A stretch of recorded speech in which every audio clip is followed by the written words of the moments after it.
सदाशिवसमारंभां शङ्कराचार्यमध्यमाम् अस्मदाचार्यपर्यन्तां वन्दे गुरुपरम्परां। श्रुतिस्मृतिपुराणानाम् आलयं करुणालयं नमामि भगवत्पादं शङ्करल्लोकशङ्करं शङ्करं शङ्कराचार्यं केशवं बादरायणं सूत्रभाष्यकृतौ वन्दे भगवन्तौ पुनः पुनः। नमस्कार श्रोते हो, माधवी रघुवीर या यूट्यूब चॅनलमध्ये आपणा सर्वांचं अतिशय मनापासून सानंद स्वागत करत आहे. स्तोत्र संपदा या उपक्रमाच्या माध्यमातून आपण आद्य जगद्गुरू शंकराचार्य ह्यांनी रचलेल्या काही स्तोत्रांचा परिचय करून घेतो आहे, त्याचा अभ्यास करतो आहे, त्याचा अर्थ जाणून घेतो आहे, त्याच्यातलं तत्त्वज्ञान, त्याच्यातलं सौंदर्य असा एक एक पायरीने आपण त्याचा अभ्यास करतो आहे. अशी अनेक स्तोत्र आपली अभ्यासून झाली आहेत. आता आपण ह्या 32व्या भागापासनं प्रकरण ग्रंथ जे आहेत, आचार्यांचे प्रकरण ग्रंथ, म्हणजे ज्याच्यामध्ये एखाद्या विषयाचा साकल्याने अभ्यास केलेला आहे असे प्रकरण ग्रंथांचा पण पद्यरूप. आणि हे जे आत्ता आपण जे स्तोत्र अभ्यासतो आहोत त्याचं नाव आहे चर्पट पंजरिका. म्हणजे म्हटलं तर अतिशय खुसखुशीत आहे, अतिशय गमतीशीर आहे, अतिशय म्हणजे अशा थोड्याशा रंजक पद्धतीने लिहिलेलं असं हे काव्य आहे. पण खरं सांगू का, प्रत्येक ह्या स्तोत्राच्या प्रत्येक कडव्यामध्ये एक एक सिद्धांत मांडलेला आहे. वरवर दिसायला जरी सोपं असेल, पाठ करायला जरी अगदी सुगम असेल, सगळ्या गोष्टी असल्या तरी प्रत्येक कडवं हे एक सिद्धांत मांडणार आहे. त्याच्यामुळे हा खरोखर एका वेगळ्या अर्थाने हा प्रकरण ग्रंथ आहे. चर्पट पंजरिका हा एक ग्रंथच आहे. 17 श्लोकांचं 17 कडव्यांचं जरी हे स्तोत्र असलं तरी या 17 कडव्यांमध्ये निरनिराळे सिद्धांत मांडलेले आहेत. काही कटू असतील, काही थोडे बोचणारे असतील, पण खरंच आपल्याला कळतच नाही की ह्या संसारात आपण किती गुरफटत चाललेलं आहे. आणि ह्या संसाराचं खरं स्वरूप जेव्हा आपल्यासमोर येतं तेव्हा एक प्रकारचं वैराग्य निर्माण होतं. कारण ह्या संसारातली कुठलीच गोष्ट टिकणारी नाही आहे. यावत वित्तोपार्जन सक्तः तावत निजपरिवारो रक्तः असं म्हटलेलं आहे. पैशाचं महत्त्व तर आपण जाणतोच. अर्थ, वित्त, संपत्ती हे जरी विविध शब्द असले तरी शेवटी काय आहे, रुपया भवती दुनिया फिरते, रुपया भवती दुनिया. पैशाचं महत्त्व नाकारता येतच नाही आहे. पण जोपर्यंत पैसा आहे तोपर्यंतच सगळे आपलेसे असतात किंवा आपलेसे वाटतात किंवा त्यांना आपण जवळचे वाटतो, असंच त्याचं वर्णन केलेलं आहे. किंवा एकूणच सगळ्या संसाराचं वर्णन करताना कालचक्र कसं फिरतं आहे, दिवसामागून दिवस जात आहेत, ऋतूमागून ऋतू जात आहेत, उत्तरायण दक्षिणायन होत आहे, वर्षामागून वर्ष जात आहेत. आणि असं करत करत एक दिवस मृत्यू सामोरा ठाकतो. तेव्हा आपल्याला जीवनाचं खरं सत्य उमगतं, पण तेव्हा काही उपयोग नसतो. आणि म्हणून जितक्या लवकर, जितक्या बालवयामध्ये, जितक्या तारुण्यामध्ये ह्याचा अभ्यास केला जाईल तेवढी या जीवनाची सार्थकता आपल्याला करून घेता येईल. जीवनाचं सार्थक कशात आहे, हे जीवन आपल्याला साधन म्हणून मिळालेलं आहे. मनुष्यजन्म हा दुर्लभ आहे. दुर्लभ असला तरी ह्याचं सार्थकता कशात आहे, याचं कृतकृत्यता कशात आहे, हे ह्या सगळ्या कडव्यांमध्ये सांगितलेलं आहे. आणि हाही विचार करायला पाहिजे की ह्या जन्मात हे माझे आईवडील आहेत, हे माझे भाऊ बहीण आहेत, हे नातेवाईक आहेत, ही माझी मुलं आहे, ही पत्नी आहे. हे सगळं जरी असलं तरी मागच्या जन्मी कोण होतं आणि पुढच्या जन्मी कोण असणार आहे ह्याचा मला काहीच अंदाज नाही आहे. आणि म्हणूनच आचार्य म्हणतात, कस्त्वं कोहम कुत आयातः.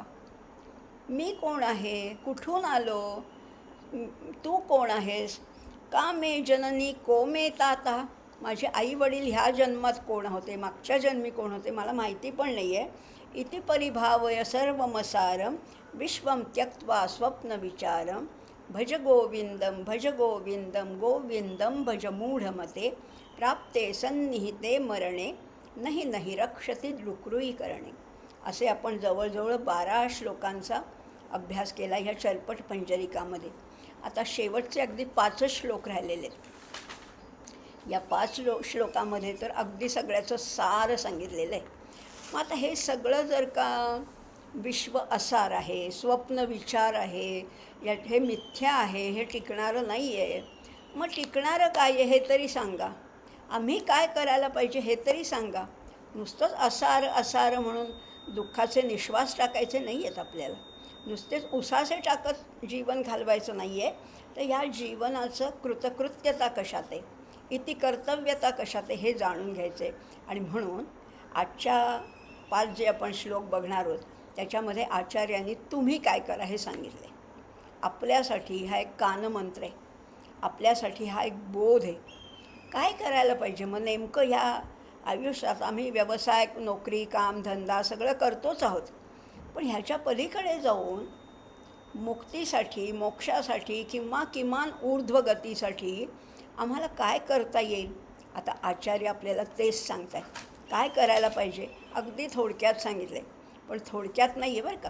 4 ओळीत जरी सांगितलं असलं तर ह्या 4 ओळीसाठी सगळं जीवन ओवाळून टाकावं अशा ह्या 4 ओळी आहेत. बघूया तर मग. गेयम गीता नाम सहस्रम ध्येयम श्रीपतिरूपमजस्रम नेयम सज्जन संगे चित्तम देयम दीनजनाय शवित्तम. 4 ओळीत 4च गोष्टी सांगितल्या आहेत. गेयम, गई धातू आहे. गई म्हणजे गायन करणे. आणि गेय म्हणजे गावं. काय गावं? गीता आणि नामसहस्रम या 2 गोष्टींचं गायन करावं किंवा त्या म्हणाव्यात. त्याचं पठण, नित्य पठण करावं. भगवद्गीता तर आपल्या परिचयाची आहे. गेयम गीता. आणि गीतेचं महत्त्व असं आहे की एक गीतेचा अभ्यास केला तर बाकी कशाचाही अभ्यास करण्याची तशी गरज राहत नाही. किमन्यै शास्त्र विस्तरैही असं म्हटलेलं आहे. फक्त गीतेचाच अभ्यास करा, बाकीच्या शास्त्राचा नाही केलात तरी चालेल. कारण गीता कशी ही सर्वसमावेशक आहे. सगळं त्याच्यात सगळ्याचं सार आलेलं आहे. जे गीतेत आहे तेच इतरत्र आहे आणि जे गीतेत नाही ते कुठेही नाही असं म्हटलेलं आहे. त्यामुळे गीतेचा अभ्यास दररोज गीतेचं पठण करायला पाहिजे. आणि दररोज करताना ते कंटाळवाणं होत नाही, ते मोनोटॉनस होत नाही. कारण ही गीता कशी आहे, ती नित्य नूतन आहे. तुम्ही काल वाचलीत, मागच्या वर्षी वाचली, 5 वर्षापूर्वी वाचलीत, तरीसुद्धा आज वाचताना ती नवीनच वाटते. काही नवीन तत्त्व, काही नवीन शोध त्याच्यामध्ये लागतात, काही नवीन रत्न हाती लागतात. आणि म्हणून आचार्य म्हणतात गेयम गीता. गीता गेयम, गीतेचं गायन करावं, पठण करावं. आणि कशाचं करावं? नामसहस्रम. असा एक संकेत आहे की भगवद्गीता म्हणून झाल्यानंतर विष्णू सहस्रनामाचं सुद्धा पठण करावं. नामसहस्रम, विष्णूचं एक नाव घेणं. नुसतं नारायण नारायण नारायण एवढं म्हटलं तरीसुद्धा तो प्रल्हाद कसा मोक्षगतीला गेला. किंवा नुसतं विष्णू म्हणा, अच्युत म्हणा, अनंत म्हणा, जनार्दन म्हणा, केशव म्हणा, कुठलंही नाव घ्या हो. आणि मग जर अशा विष्णूची 1000 नावं घेतली तर, आणि रोज घेतली तर, अहो तो विष्णू प्रसन्न झाल्याशिवाय राहणारच नाही. असे हे विष्णू सहस्रनाम आहे. आणि विष्णू सहस्रनामसुद्धा गीतेप्रमाणेच कसं आहे, सर्व संग्राहक आहे. एका विशिष्ट धर्माचं, पंथाचं, संप्रदायाचं नाहीच आहे. तुम्ही शैव आहात का वैष्णव आहात, का सूर्याची भक्ती करणारे आहात, का गणपतीची भक्ती करणारे आहात, याच्याशी विष्णू सहस्रनामाचं काही संबंध नाही आहे. कारण विष्णू सहस्रनामामध्ये एक वेगळी गोष्ट आपल्याशी बोलते आहे. विष्णू सहस्रनाम सगळ्या पंथांकडे समानतेने बघणारे. कशावरून? तुम्ही म्हणाल कशावरून? बघा ना, अगदी शंकराची नावं आहेत. सर्व शर्व शिवस्थानवर कोणाचं नाव आहे? शंकराचे. मग विष्णूची नावं आहेत का? विष्णूची पण खूप नावं त्याच्यामध्ये आलेली आहेत. किंवा सूर्याची नावं आहेत. प्रकाशात्मा, प्रतापन, सहस्राची, सप्तजिह्वस, प्रकाश सूर्याची नावं आहेत. सप्तजिह्व हे अग्नीचं नाव आहे. किंवा गणपतीचं नाव पाहिजे असलं तेही विष्णू सहस्रनामात तुम्हाला सापडेल. कुठलं आहे? विनायक, गणपती, गणेश्वर ही गणपतीची नावं आहेत. गौतम बुद्धाचं सुद्धा नाव आहे सिद्धार्थ, सिद्ध संकल्प, सिद्धिद, सिद्धी साधना. स्कंद आहे, कार्तिकेयाचं नाव आहे. लोकस्वामी, त्रिलोकधृक, तो विभू आहे, तो प्रभू आहे, सर्वव्यापी परमेश्वर आहे. किंवा ख्रिश्चन लोक ज्या ट्रिनिटीला मानतात, ज्या 3 तत्वांना मानतात, ते तत्त्वसुद्धा याच्यात आहे. जीव, जगत, जगदीश्वर. म्हणजे विष्णू सहस्रनामाचा अभ्यास केला तर हे सगळ्या पंथांचा अभ्यास आपोआप होतो. इतकं विष्णू सहस्रनाम प्रभावी आहे. आणि विष्णू सहस्रनाम का इथे आचार्यांनी मुद्दाम म्हटलेलं आहे? कारण त्याच्यामध्ये असं आहे की अनेक म्हणजे महाभारत काळापासून विष्णू सहस्रनाम आहे. पितामह भीष्मांनी 5 पांडव, द्रौपदी आणि श्रीकृष्ण यांना उद्देशून हे विष्णू सहस्रनाम म्हटले आहेत. युधिष्ठिराला राजधर्म सांगण्यासाठी हे विष्णू सहस्रनाम म्हटलं गेलं आहे. तर मग ह्या 5000 वर्षामध्ये या विष्णू सहस्रनामावर स्वतः शंकराचार्यांनी तर भाष्य केलंच आहे, पण पुढे मध्वाचार्य असू दे, वल्लभाचार्य असू दे, रामानुजाचार्य असू दे, किंवा अलीकडचे विद्वान असू दे, अगदी डॉक्टर राधाकृष्णन असू दे, शंकर अभ्यंकर असू दे, किंवा अगदी आजचे विद्वान किंवा वरदानंद भारती आहेत, सगळ्या विद्वानांनी या विष्णू सहस्रनामाचा अभ्यास केला आहे. आणि त्यामुळे काय झालं आहे, विष्णू सहस्रनाम असं आहे की जितक्या वेळा त्याचं पठण करावं, जितक्या वेळा ते घोटलं जातं, तितक्या वेळा त्याची परिणामकारकता वाढत जाते. जसं होमिओपॅथीमध्ये म्हटलं आहे, मर्दनम गुणवर्धनम. औषध जितक्या वेळा ते घोटलं जावं त्याची पोटेन्सी वाढत जाते, त्याची शक्ती, त्याचं सामर्थ्य, त्याची ताकद वाढत जातं. तसं हे विष्णू सहस्रनामाचं आहे. जितक्या वेळा तुम्ही तुमच्या आयुष्यातसुद्धा रोज 1दा म्हणा, 2दा म्हणा, कोणी 3दा म्हणतं, कोणी 18 वेळा म्हणतं, जितक्या वेळा म्हणाल तितकी त्याची परिणामकारकता वाढत जाते. म्हणून बघा, नुसतं एका ओळीत सांगून आचार्य थांबलेत, पण त्याच्या मागे लपलेला अर्थ केवढा आहे. गेयम गीता नाम सहस्रम एवढं म्हणून आचार्य थांबलेत, पण ह्या गीतेच्या मागे केवढा अर्थ आहे, नामसहस्राच्या मागे केवढा अर्थ आहे. ती परिणामकारकता वाढत गेली की ह्या विष्णू सहस्रनाम प्रभावी होतं. अंती तुम्हाला परमेश्वराचं दर्शनसुद्धा घडू शकतं केवळ विष्णू. आणि बाकीचे भौतिक फायदे तर आहेतच. तुमची तब्येत किंवा पचनशक्ती सुधारते, तुमची श्वसनशक्ती सुधारते, तुमची स्मरणशक्ती सुधारते, असे अनेक फायदे तर आहेच. पण मोक्षाच्या दिशेने सुद्धा वाटचाल सुकर होते. आणि म्हणून आचार्य म्हणतात गेयम गीता नाम सहस्रम. आणि पुढे म्हटलेलं आहे ध्येयम, ध्यान हे गावं काय हे आम्हाला कळलं, पण गाताना कुठलेही स्तोत्र म्हणताना त्याच्यापूर्वी आपण म्हणतो अथ ध्यानम. रामरक्षेपूर्वीसुद्धा आपण म्हणतो ना अथ ध्यानम, मग ध्याये दाजानुबाहुम. किंवा गीतेमध्ये सुद्धा अथ ध्यानम, असं ध्यान केलंच जातं आणि करायलाच पाहिजे. मग या ध्यानामध्ये आमच्या डोळ्यासमोर कोणती मूर्ती आणायची तेही सांगून ठेवलं आहे आचार्यांनी. ध्येयम म्हणजे ध्यान करावं कुणाचं, श्रीपतिरूपमजस्रम. त्या श्रीपतीचं ध्यान करावं. आणि त्याचं कुठलं ध्यान करावं, श्रीपतीची सुद्धा अनेक रूप आहेत. सौम्य आहेत, रौद्र आहेत, पराक्रमी रूप आहेत, किंवा अतिशय शांत शीतल अशीही रूप आहेत. पण इथे सांगितलं आहे ध्येयम श्रीपती रूपम अजस्रम. विश्वरूपाचं ध्यान करा, विराट रूपाचं ध्यान करायला सांगितलं आहे. आणि विराट, आणि खरोखर तो विराटच आहे, तो विशालच आहे, तो सगळीकडे भरलेला आहे, ओतप्रोत भरलेला आहे सगळीकडे. असं त्याचं वर्णन करताना पुष्कळ सांगितलं आहे. भूजल तेज समीरख, भूजल तेज समीरख, रविशशी काष्ठादिकी असे भरला, स्थिरचर व्यापुनी अवघे, तो जगदात्मा दशांगुळे उरला.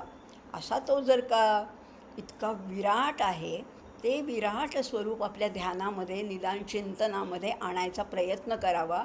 आणि ह्याच्यातून काय होतं, जी सगळ्यात अध्यात्म मार्गातली कठीण गोष्ट आहे ती हळूहळू साधता येते. ती कोणती गोष्ट आहे? तर आपला अहंकार कमी करता येतो. त्याचं ते विराट रूप पाहताना मला खरंच माझ्या क्षुद्रत्वाची जाणीव होते. मी किती क्षुल्लक आहे. या विश्वाच्या पसाऱ्यामध्ये एका टिंबा इतकं सुद्धा माझी किंमत नाही आहे.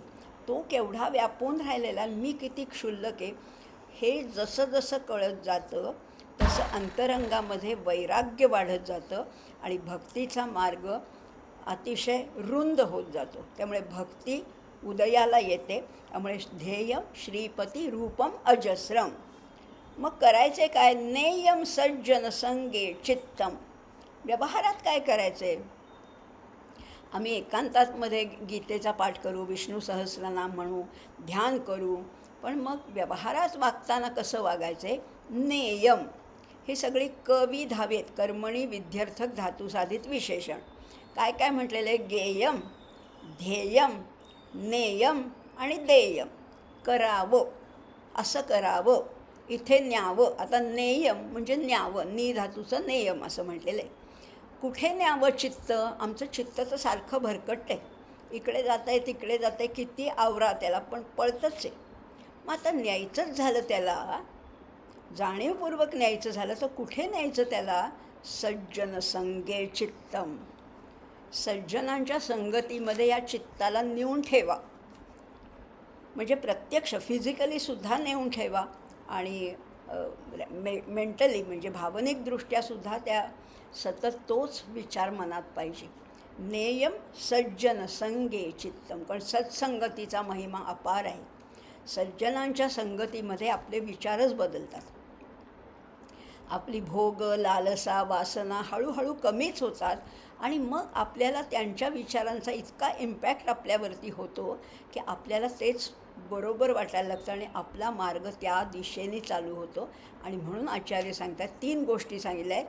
गेयम गीता नाम सहस्रम, ध्येयम श्रीपतिरूपम अजस्रम, नेयम सज्जन संगे चित्तम.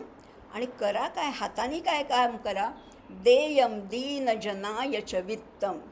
देयम, दा धातूचं देय हे कवी धावी आहे. द्यावं, काय द्यावं? दीनजनाय च वित्तम. दीनजनांना तुमचं वित्ताचा काही भाग द्या. सगळं सर्वसंग परित्याग करा असं कोणीच म्हणत नाही.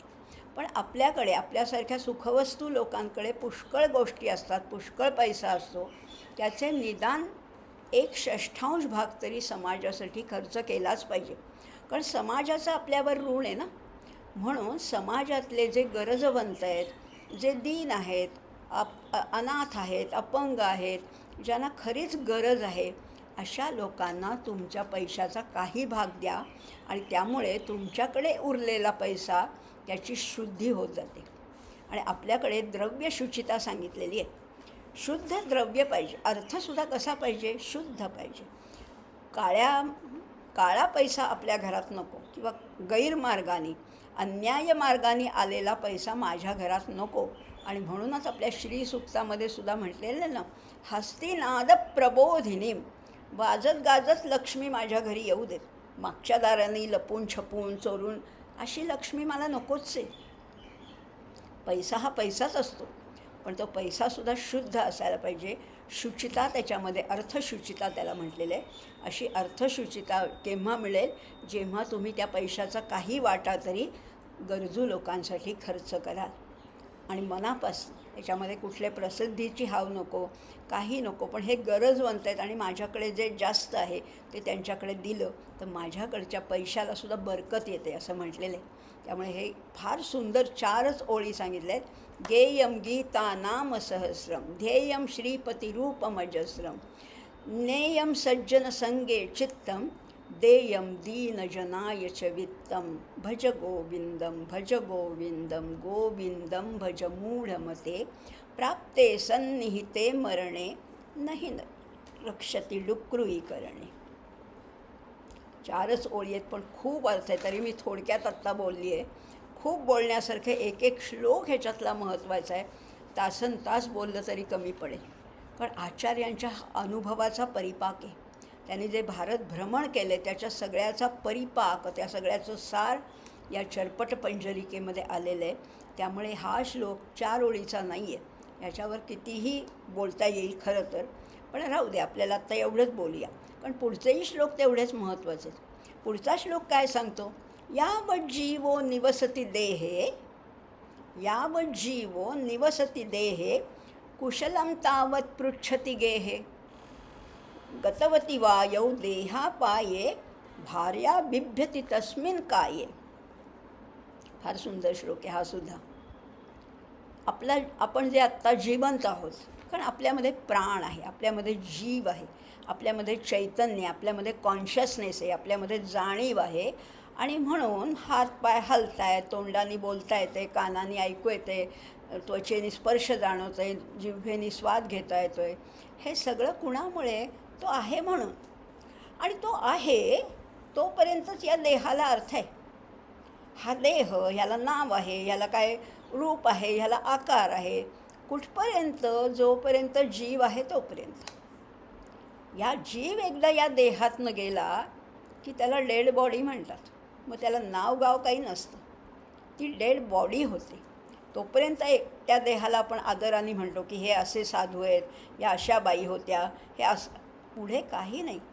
म्हणून इथे म्हटलेलं आहे यावत् जीवो निवसति देहे, जोपर्यंत तो देह राहतो आहे, या जीव राहतो या देहामध्ये, कुशलं तावत् पृच्छति गेहे, तोपर्यंत घरातले लोकसुद्धा तुमची खुशाली विचारतात. तुमचं जेवण झालं का, तुम्हाला जेवायला काय हवं आहे, झोप नीट लागली का, तब्येत बरी आहे का, हे सगळं केव्हा विचारतात? जोपर्यंत जीव आहे तोपर्यंत. कुशलं तावत्, तावत् म्हणजे तोपर्यंत, यावत आणि तावत अशी जोडी आहे. यावत् जीवो निवसति देहे, कुशलं तावत् पृच्छति गेहे, गेहे म्हणजे घरात. पण गतवती वायौ देहापाये, जेव्हा तो वायू म्हणजे तो वायूचे 5 प्रकार आहेत आपल्याला माहिती आहे, प्राण, अपान, व्यान, उदान आणि समान. आता हा वायू गेला म्हणजे प्राण जेव्हा निघून जातो तेव्हा काय होतं?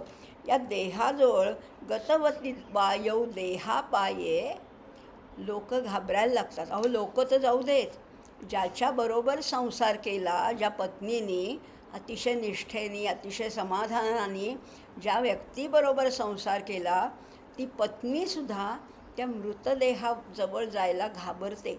इथे म्हटलेलं आहे भार्या बिभ्यती तस्मिन् काये. भार्या म्हणजे पत्नी, बिभ्यती भी धातू आहे, ती घाबरते. तस्मिन् काये, त्या शरीराजवळसुद्धा जायला तिला भीती वाटते. मग इतरांची काय कथा? ज्या देहाबरोबर संसार केला त्या देहात फक्त प्राण होता तोपर्यंत तो देह होता, त्याला नाव गाव, हुद्दा, व्यवसाय, नोकरी, धंदा सगळं होतं. जेव्हा प्राण निघून गेला तेव्हा त्या शरीराचं मृतदेह झाला, त्या शिवतत्वाचं शव झालं. मग शव झाल्यानंतर कुणीही त्याच्याकडे बघतसुद्धा नाही. ती पत्नी तर त्याच्याजवळ जायलासुद्धा घाबरते. म्हणून आता ह्या सगळ्याचं सार काय आहे? जोपर्यंत प्राण आहे, जोपर्यंत जीव आहे, तोपर्यंत हा देह खणखणीत आहे, ॲक्टिव्ह आहे, कार्यरत आहे. आणि मग त्या कार्यरत देहाचा काहीतरी चांगला उपयोग करून घ्या. नंतर तुम्हाला कोणी विचारणार नाही. देहातली इंद्रिय अशीच असतील, फक्त ज्याच्यात प्राण नसेल त्या देहाला काहीच अर्थ नाही. मग जोपर्यंत तो प्राण आहे, आणि तो किती दिवस राहणार आहे आम्हाला माहिती नाही. रिटर्न तिकीट आहे आमच्याकडे, पण ते कधीचं आहे हे आम्हालाच माहिती नाही आहे. त्यामुळे कधी जायचं आहे, किती काळ हातात आहे हे माहिती नाही आहे. म्हणून आला दिवस, आला क्षण आपल्याला सार्थकी लावायचा आहे. क्षणत्यागे कुतो विद्या, कणत्यागे कुतो धनम. त्यामुळे वेळ वाया घालायचा नाही. आणि ह्याचं फार सुंदर वर्णन केलेलं आहे. कुडी तराही प्राण जोवरी, घरात पुसती तोच वरी. कुडी तराही प्राण जोवरी, घरात पुसती तोच वरी. जीवन सरता उरते मढे, जे पत्नी देखील तयास भीते.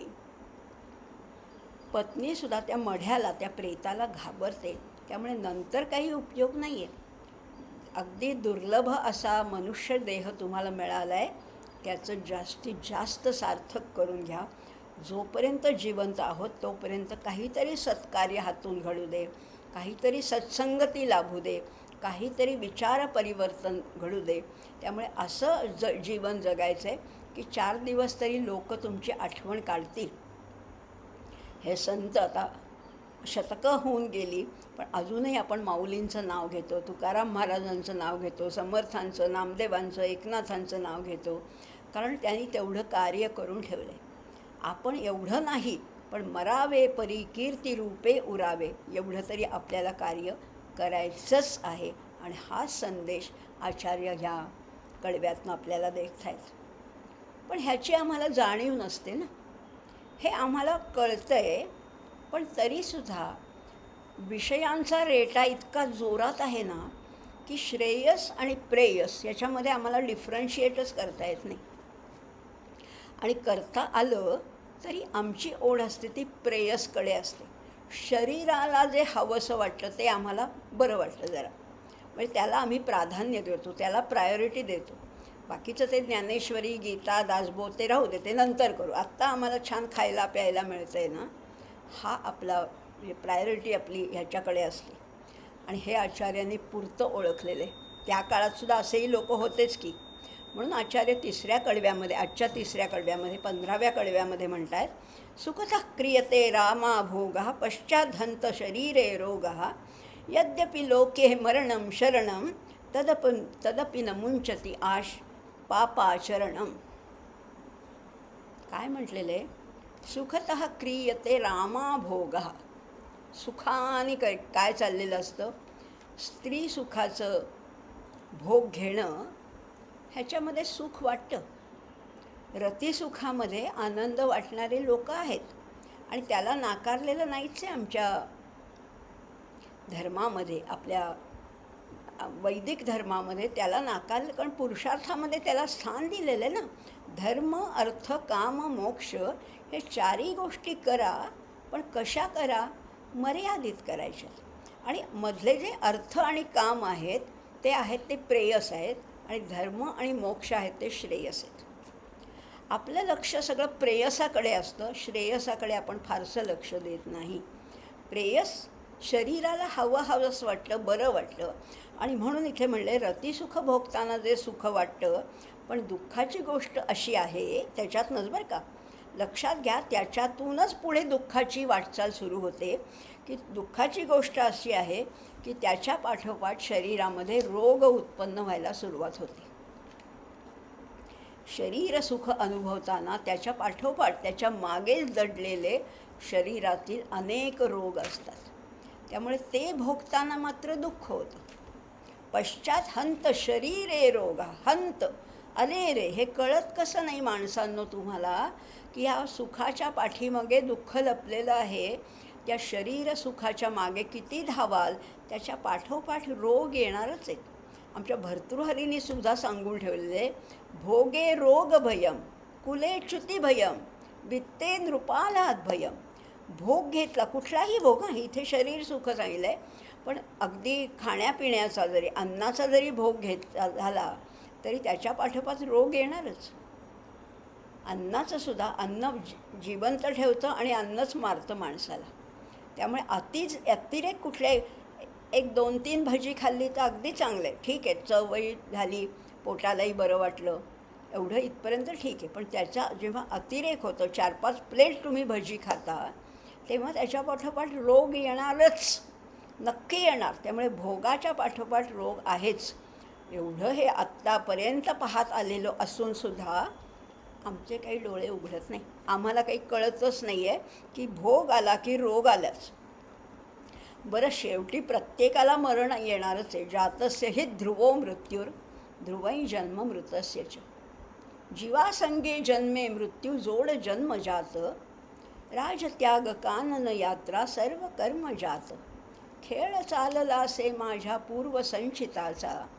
पराधीन आहे जगती पुत्र मानवाचा. हे सगळं माहिती आहे ना आम्हाला, सगळं माहिती आहे की मृत्यू येणारच आहे. दसद्वारे का पिंजडा जामे पौन समाय रहीब को अचरज है जाए तो अचरज कौन.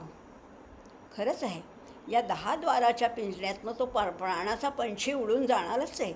हे सत्य आहे, हे सगळं माहिती आहे, ठाऊक आहे. तरीसुद्धा यद्यपि लोके मरणं शरणं, मरणानेच या जीवनाची सांगता होणार आहे हे माहिती आहे. तदअपि तरीसुद्धा न मुंचती पापाचरणं, तरीसुद्धा आमचं पापाचरण काही थांबत नाही. पापाचरण काही आम्हाला सोडत नाही. कितीतरी चुकीच्या गोष्टी आम्ही करत असतो. मग आता म्हणून इथे सांगितलं आहे भज गोविंद. म्हणून हे मूढ मते, हे अविवेकी वृद्धा, तू हे धातुपाठ करू नको, हे व्याकरण आता पाठ करू नको, याचा काही उपयोग नाही. करायचंच असेल तर काय करशील, तर फक्त गोविंदाचं स्मरण कर. फक्त गोविंदाचं नाम घे, तोच तुझं रक्षण करणार आहे. आणि मग ह्याच्याबद्दल काय म्हटलेलं आहे, आनंदाने भोगी स्त्री सुख, नंतर जडती विकार शरीरा, मरण शरण जरी प्रपंच सारा, तरी ना सोडी पापाचार. पापाचरण काही सुटत नाही. सगळं माहिती आहे, तरीसुद्धा आम्ही जाणून बुजून त्या खड्ड्यात उडी मारतो आहे. माहिती आहे इथे त्रास आहे, इथे दुःख आहे, इथे रोग आहेत, तरीसुद्धा जाणून बुजून आम्ही आमच्या पायावर धोंडा मारून घेतो आहे. आता काय करायचं ह्या माणसाला. आचार्यसुद्धा अगदी हतबलतेने म्हणत आहेत की अरे नका करू असं, नका वागू. भज गोविंदम भज गोविंदम गोविंदम भज मूढमते, प्राप्ते सन्निहिते मरणे, नाही नाही रक्षती डुकरूई करणे. नाही त्या गोष्टीत वेळ वाया घालवू नका. व्याकरणाचं पाठ करणं काही चूक नाही आहे, पण कधी करायचं त्याला काही आहे ना मर्यादा. कधी करायचं हे बालपणी तरुणपणी करायचं, वृद्धपणी ह्याच्यात वेळ घालवू नका. आता घ्यायचं तर फक्त गोविंदाचं नाव घ्या. आचार्यांची तळमळ आपल्यापर्यंत पोचायला पाहिजे आणि त्याप्रमाणे आपण आपलं आचरण बदलायला पाहिजे.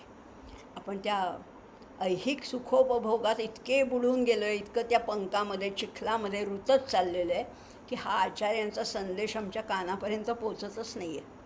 पण पोचवून घेऊया. पुन्हा पुन्हा ह्याचं पुन्हा पुन्हा पठण करूया, मनन करूया, चिंतन करूया आणि हे समजून घेऊया त्याच्या मागच्या आचार्यांची कळकळ. कारण त्याच्यात आचार्यांचा लाभ काहीच नाही आहे, आपल्या हितासाठी सांगतायत. काय सांगतायत पुढे बघूया 16व्या श्लोकामध्ये. रथ्या कर्पट विरचित कंथः, पुण्या पुण्य विवर्जित पंथः, नाहम नत्वम नायम लोकस, तदपि किमर्थम क्रियते शोकम. कशासाठी शोक करतोयस, काय काय करतोस तू. म्हणजे एकूणच माणसं काय काय करतात, रस्त्यामध्ये पडलेल्या चिंध्या गोळा करून त्या जोडून वस्त्र धारण करतात. ज्यांच्याकडे काहीच नाही आहे ना, अन्न वस्त्र निवारा ह्या 3 मूलभूत गरजा आहेत. ज्यांच्याकडे वस्त्र नाही ते लोक काय करतात, रथ्या कर्पट. रथ्या म्हणजे रस्ता, रस्त्यावर पडलेलं कर्पट म्हणजे चिंध्या, जे तुकडे तुकडे झालेत. विरचित त्यांचे जोडून काहीतरी गोधडी तयार करतात, घोंगडी तयार करतात, काहीतरी तयार करून आपल्याला थंडीपासून बचाव करण्याचा किंवा लज्जारक्षणासाठी असा प्रयत्न करतात. रथ्या कर्पट विरचित कंथः, पुण्या पुण्य विवर्जित पंथः. पापाचा किंवा पुण्याचा मार्ग विचारसुद्धा तो सोडून देतो. आणि हेही त्याला माहिती आहे बरं का. आणखीन काय माहिती आहे, नाहम नत्वम नायम लोकस. मी मिथ्या आहे, तू मिथ्या आहे, हे सगळं जग मिथ्या आहे, हेही त्याला माहिती आहे. म्हणजे तो काही मूर्ख नाही आहे, तो काही अडाणी नाही आहे.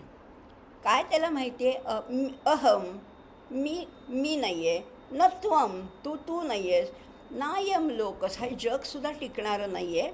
तदपि किमर्थम क्रियते शोकम. तरीसुद्धा हे सगळं तुला कळतं आहे, पण वळतं आहे कुठे. आणि तरीसुद्धा तू शोक करतो आहेस, व्यर्थ शोक करतो आहेस. याला काय अर्थ आहे. हे ज्ञानाचं आणि वैराग्याचं खरं म्हटलं तर ढोंग आहे. बघा जगामध्ये आपल्याला पुष्कळ भोंदू लोक भेटतात. भोंदू साधू आहेत, ढोंगी लोक आहेत, असे पुष्कळ लोक भेटतात. कारण जे खरे पोचलेले असतात ना, लक्षात घ्या ह्याच्यामागे फार मोठं तत्त्व आहे. खरे जे पोचलेले आहेत, खरे जे मुक्ती मार्गाच्या दिशेने चाललेले आहेत किंवा सिद्ध झालेले आहेत, त्यांना वस्त्राचं भान नसतं, त्यांना अन्नाचं भान नसतं, त्यांना दिसण्या-बिसण्याचं भान नसतं. ते उन्मनी अवस्थेत असतात. अगदी आपले गजानन महाराज घ्या, शंकर महाराज घ्या किंवा अनेक संत जे आहेत, त्यांना शरीराच्या बाह्य रूपाकडे त्यांचं लक्ष नसतं. अंगावर वस्त्र आहेत, नाहीत याचंही भान नसतं. कारण त्यांची अवस्था या सगळ्याच्या पलीकडे गेलेली आहे. जागृती, स्वप्न, सुषुप्ती याच्या पलीकडे उन्मनी अवस्थेमध्ये गेलेले आहेत किंवा तुर्यावस्थेमध्ये ते गेलेले असतात. आणि खरंच ते ते ते गेलेले असतात, त्यामुळे ते परमेश्वराशी तद्रूप झालेले असतात. पण त्यांचं पाहून काही लोक त्यांची नक्कल करायला जातात आणि स्वतः असं काहीतरी उगीच फाटके कपडे घालून किंवा असं काहीतरी करून आम्ही पण साधू आहोत असं दाखवायला जाणारे सुद्धा काही कमी नाही आहेत या जगामध्ये. ज्ञान पुष्कळ बडबडतात, मुखामध्ये पुष्कळ ज्ञान बोलतायत, पण ते अंतःकरणात पोचलं नाही आहे, ते आत उतरलेलं नाही आहे. मग अशा लोकांना ढोंगच आहे, हे सगळं मिथ्याचारच उच्चते. बाहेरनं अगदी जप करतायत, डोळे मिटलेत, ध्यान केलं आहे, रुद्राक्षाच्या माळा घातल्या आहेत किंवा भगवे, अहो याला काही अर्थ नाही आहे. या सगळ्या गोष्टी बाह्य देखावा आहे, ह्याच्यामध्ये अडकू नका तुम्ही. याच्या पलीकडे जा. खरे जे आहेत, खरे पोचलेले आहेत, खरे सिद्ध पुरुष आहेत तेच आहेत. आणि मग हे बाकीच्या गोष्टीकडे लक्ष देणारे, तदपि किमर्थम क्रियते शोकम. आणि त्याच्याबद्दल असं म्हटलेलं आहे की चिंध्यान चिबडुनी वस्त्र पांघरी, पाप पुण्य ना मनी धरी, तू मी नाही प्रपंच नाही, शोक कशास्तव मग करीशी. मग कशासाठी शोक करतोयस? सगळं कळतंय पण वळत नाही, अशी पुष्कळ लोकांची अवस्था आहे. ज्ञान पुष्कळ आहे, ग्रंथाचा अभ्यास पुष्कळ आहे, पण अजून आत उतरलेलं नाही, तद्रूपता साधलेली नाही आहे. सलोकता असेल, समीपता असेल, स्वरूपता असेल, पण सायुज्यता मुक्ती एवढी सोपी नाही आहे. आणि म्हणून मग हा व्यर्थ शोकच ठरतो ना. हे बाकीचं फारचं नुसतं ज्ञानाची बडबड आहे, ही बडबड म्हणजे पोपटपंची आहे, याला काही अर्थ नाही आहे. आणि म्हणून आचार्य म्हणतात असं करू नकोस. भज गोविंदम भज गोविंदम गोविंदम भज मूढमते. घ्यायचं झालं तर आता फक्त नामस्मरण कर, गोविंदाचं नाम घे. पण हे सगळं जरी सांगितलं तरी लोकांना असं वाटतं की पुण्य गोळा करण्यासाठी तीर्थक्षेत्री जावं, गंगा स्नान करावं, त्रिस्थळी यात्रा करावी. आणि म्हणून लोक या पुन्हा पुन्हा त्या कर्मकांडामध्ये अडकत जातात. आणि म्हणून त्याच्यावर सुद्धा आचार्यांनी ताशेरे ओढलेले आहेत, त्याच्यावर पण टीका केलेली आहे. अगदी शेवटचा आता 17वा श्लोक बघणार आहोत या चरपट पंजरिकेमधला. कुरुते गंगा सागर गमनम व्रतपरिपालन मथवा दानम, ज्ञानविहीन सर्व मतेन मुक्तिम न भजती जन्मशतेन. काय करतात? कुरुते काय करतात? कुरुते म्हणजे करतात. काय करतात? गंगा सागर गमनम. गंगेमध्ये स्नान करण्यासाठी जातात, सागरामध्ये स्नान करतात, जिथे त्रिवेणी संगम आहे तिथे जाऊन स्नान करतात. काशी आहे, गया आहे, प्रयाग आहे, अशा संगमस्थानी किंवा प्रयाग क्षेत्री पुष्कळ तीर्थक्षेत्रांना जातात, पुष्कळ स्नानं करतात, तिथे व्रत अनुष्ठानं करतात, काही गोष्टी करत असतात. व्रतपरिपालन मथवा दानम. अनेक व्रतांचं परिपालन केलं जातं किंवा दानधर्म केला जातो. पण हे चुकीचं आहे का?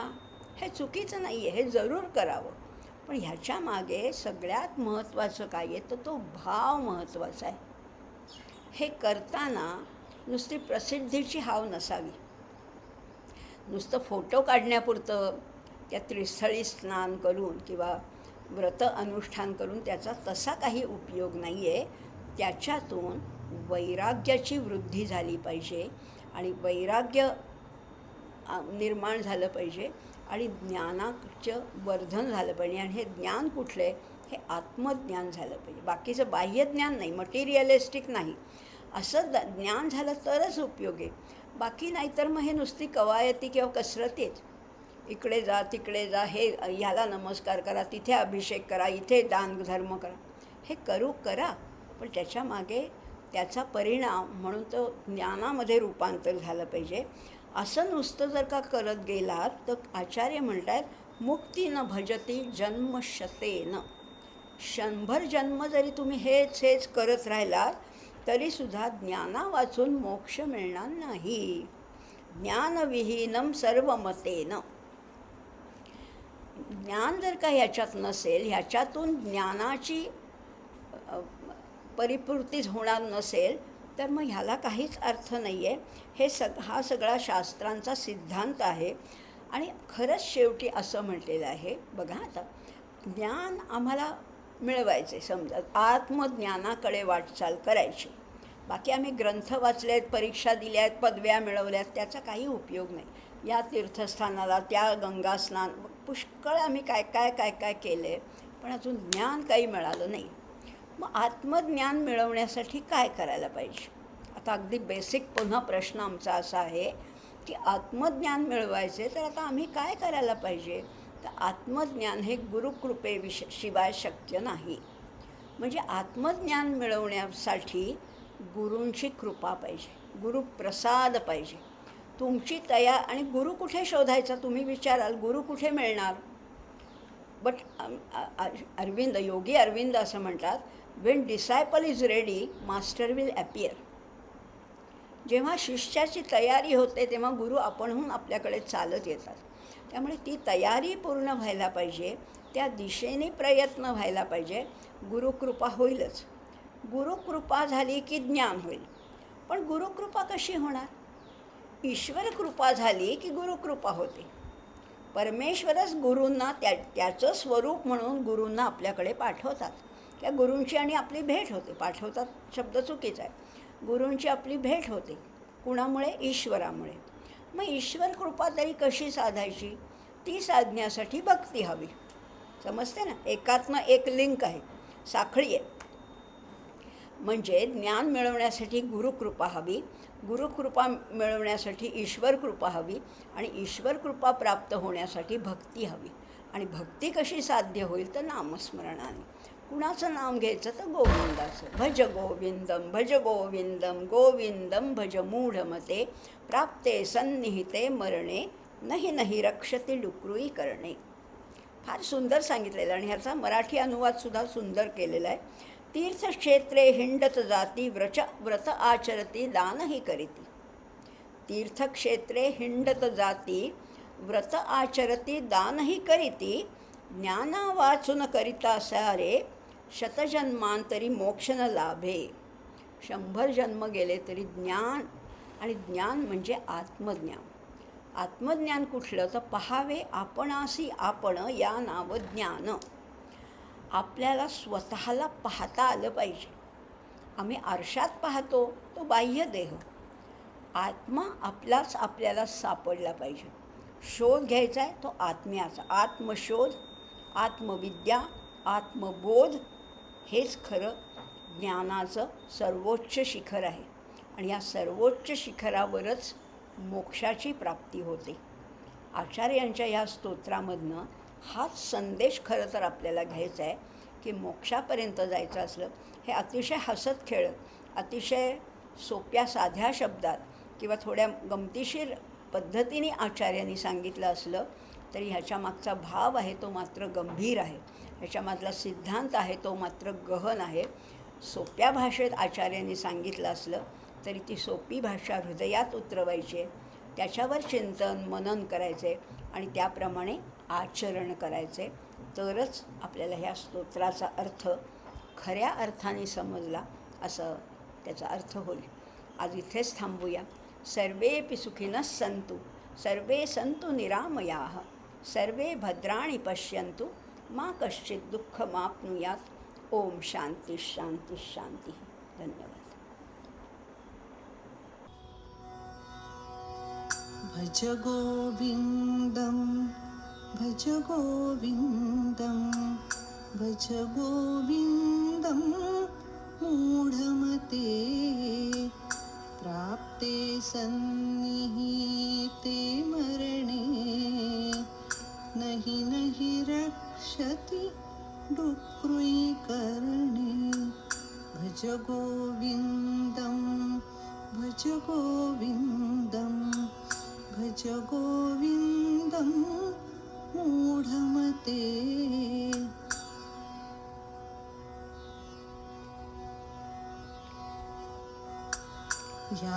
यावज्जीवो निवसति देहे कुशलं तात्वत् पृच्छति गेहे गतवपि वायौ देहापाये भार्या बिभ्यति तस्मिन् काये भज गोविन्दं भज गोविन्दं गोविन्दं भज मूढमते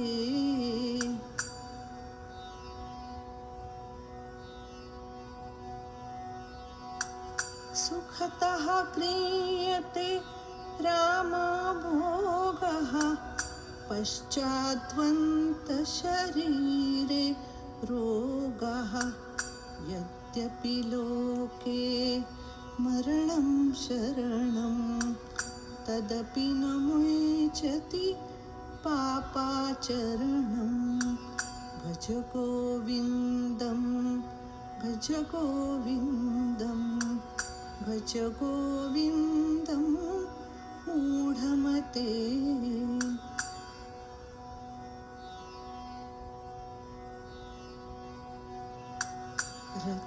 रथ्याकर्पट विरचितकन्थः पुण्यापुण्यविवर्जितपन्थः नाहन्नत्वं नायं लोकः तदपि किमर्थं क्रियते शोकः भज गोविन्दं भज गोविन्दं भज गोपालं मूढमते